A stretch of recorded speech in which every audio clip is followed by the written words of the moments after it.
ചൊറിഞ്ഞാൽ എന്താ അവസ്ഥ എന്നുള്ളത് ഇവന്മാർക്ക് ഇപ്പോഴും മനസ്സ് അറിവില്ലായ്മയായിരിക്കാം. എന്താണെങ്കിൽ ഈഗിളിനെ ചൊറിഞ്ഞു കഴിഞ്ഞാൽ അത് തൊപ്പിയെ ചൊറിഞ്ഞ പോലും നിൽക്കുമോ? ഈഗിൾ കുറച്ചുകൂടി മെച്ചുവറായിട്ട് ഹാൻഡിൽ ചെയ്യും. പക്ഷെ ഈഗിളുടെ കയ്യിൽ നിന്ന് കിട്ടുന്ന അടി അത് തൊപ്പീൻ്റെ കയ്യിൽ നിന്ന് കിട്ടുന്നതിനേക്കാ പവറായിരിക്കും ആ സാധനത്തിൽ.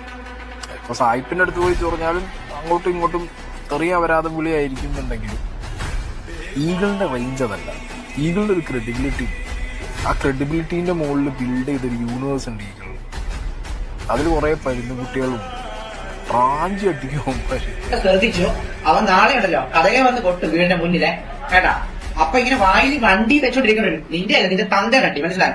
ഈ ഇടുന്ന കുണ്ണകളൊക്കെ ഒന്ന് ആലോചിച്ചാൽ മതി. നാളെ കഥകിന്റെ അവിടെ രാവിലെ വന്ന് കൊട്ടുമ്പോണ്ടല്ലോ അവനായിരിക്കും മുന്നിൽ വന്നിരിക്കണം, മനസ്സിലായ? അവനായിരിക്കും നീ നിന്റെ തന്തയുടെ തന്തയും കളി കാണുന്നത്, മനസ്സിലായ? അപ്പൊ അവൻ വീട്ടിൽ കയറി വന്നിരിക്കും, കസേരയിരിക്കും.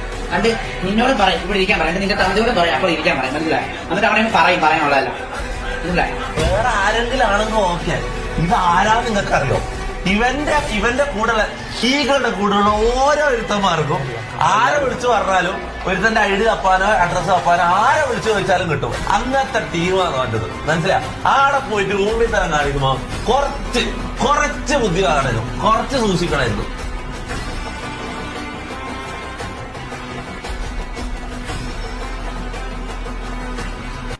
ഈകളല്ലേ ഈ വീഡിയോ ബേസിക്കലി നമുക്ക് എല്ലാവർക്കും അറിയാവുന്ന കാര്യമാണത്. അവൻ ഉണ്ടാക്കി വെച്ചിരിക്കുന്ന ക്രെഡിബിലിറ്റി, അവന്റെ ഓഡിയൻസിന് അവൻ ഉണ്ടാക്കി വെച്ചിരിക്കുന്ന സാധനം എന്ന് പറയുന്നത് ഭയങ്കര വലുതാ. അത് ഇവിടെ ഇപ്പൊ നമ്മളിപ്പോ ഈഗിളുമായിട്ട് എന്തെങ്കിലും ആരെങ്കിലും എന്തെങ്കിലും ഇതൊന്നും കഴിയുമ്പോഴേ ഞാൻ പറയും, അവന്റെ ക്രെഡിബിലിറ്റി ഭയങ്കരമാണ് അവൻ ഉണ്ടാക്കി വെച്ചേക്കുന്നത്. അന്നേരം പിന്നെ അതിനകത്ത് ആരെന്ത് കയറി കളിച്ചാലും അവന്മാരത് കിട്ടിക്കൊണ്ടേ പോവാറുള്ളൂ.